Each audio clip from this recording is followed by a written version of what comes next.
For this, our 10th season, we will focus on telling true stories about the men and women we have come to know over 28 years of recovery. Each episode will tell a story of what life was like as an addicted or alcoholic person, what happened to wake that person up, and what is life like today. Not all stories are ones of success. Some of our friends didn't make it, as they relapsed and so far have not come in from the cold.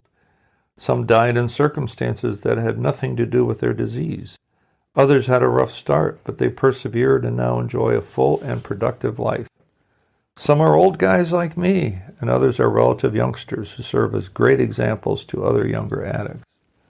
Our stories describe addicts and alcoholics of many different cultures, a range of socioeconomic status, different generations, gender types, and sexual preferences, if they're relevant to their story.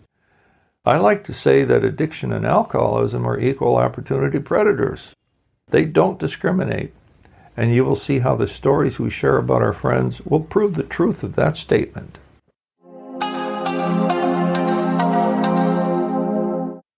This is episode 1 of season 10. Lindsay shoots the sheriff. Lindsay was the kind of girl who just attracted men wherever she went. She ultimately ended up in the Pennsylvania prison system after shooting a would-be suitor in the head who she said was trying to rape her. Problem was he was shot in the back of the head 3 times, so that told quite a different story than the one she had been trying to sell the investigators and anyone else who would listen, including the local media in Allentown, Pennsylvania. Turns out the man she shot was a retired deputy sheriff of Wilkes-Barre, Pennsylvania. So yes, she shot the sheriff. That's all true. Allentown is the poster child for the Rust Belt, once a thriving town that supplied steel mills with the men to tend the hearths, the machinery to keep the molten steel flowing, and the coal to keep the fires going. Allentown, by the late 1980s, had been all but abandoned to its miserable fate. Lindsay grew up in an environment where her dad held on to the last of the jobs to be had. He was a trucker who hauled scrap metal from what was left of the mills to whomever would buy it, usually the new-style recycling mills in New Jersey or in one of the towns in upstate New York. When he came home, which was most nights, he would go to the local hangout bar and have more than a few beers, and come home drunk and more often than not slap his wife and 2 daughters around just for the fun of it. Lindsay would often join her dad at the bar for the beers and a few rounds of pool and darts, and so it went many a night. She'll tell you that at 16 she was already a grown-up girl at 5'8" and growing to almost 6 feet by the time she was 19. She had blonde hair, brown eyes, and a Marilyn Monroe physique that would stop traffic if there were any. Men started hitting on her when she was 15 years old. Most of the time that happened at the bar. Yes, you could walk into a bar as a teenager, but you couldn't drink alcohol, where her dad would shoo the would-be suitors away. She got a lot smarter about evading the grasp of the drunks who slithered over. By the time she was 17, not only was she a professional beer drinker and pool hustler, she had already tried cocaine and speed along with the occasional chip of heroin. Allentown may seem like a long way from New York, but it's only a 2-hour bus ride away. Lindsay decided that her looks and ambition could get her into the modeling business in New York, and she gave it a shot. Got herself an agent who became a boyfriend who did get her a few gigs as a print ad model and some, quote, lingerie work. But she had barely made it through high school, and she had no other skills besides her astonishing look, so work as an ordinary secretary was beyond her. She was functionally illiterate. All this time in New York and trips home to Allentown on the weekend, she was using cocaine and speed and occasionally mixing in some heroin. Her male friends were only too happy to supply her with cocaine, and that would have her dancing around rather naked to her shame the next day, but it still happened. She became paranoid, as some cocaine addicts become. Buys herself a .32 caliber Beretta and learns how to shoot at a range in Easton, just a few miles from her home in Allentown. She had an explosive temper, though. Her red auburn hair would just flail wildly when she was in a rage, and there was little one could do to calm her down.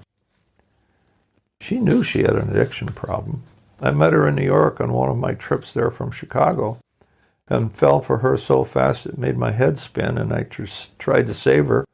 But I was an addict myself, and how is that supposed to work? Well, it didn't. She did check herself into a county-run facility in Wilkes-Barre, Pennsylvania, but checked herself out 2 weeks after she went in. She would pull out that .32 caliber Beretta anytime she really got pissed off.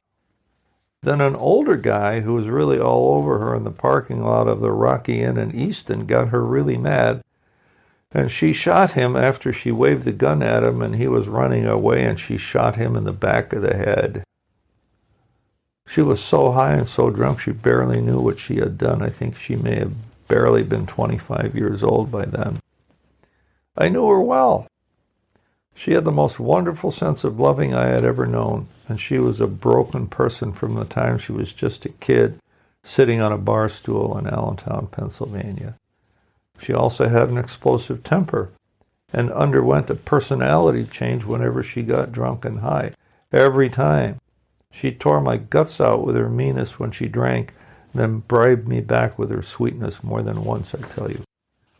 It did not end well for her. She's been serving a life sentence for murder in Harrisburg, Pennsylvania for a long time now, and I have a feeling she was sentenced to life before she even had a chance.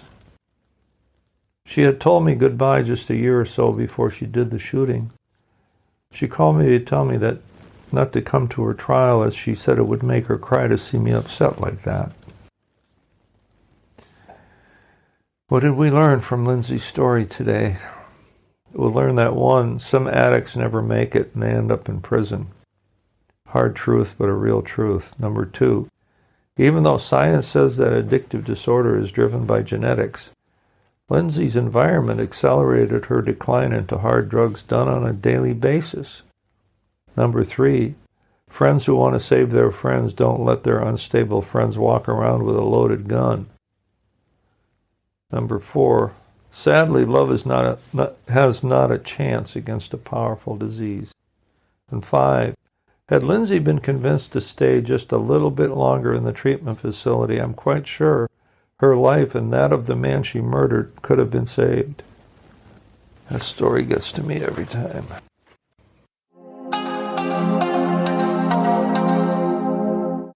Our podcast is sponsored by SafeHouseRehab.com, a modern approach to recovery. To learn more, visit us at SafeHouseRehab.com.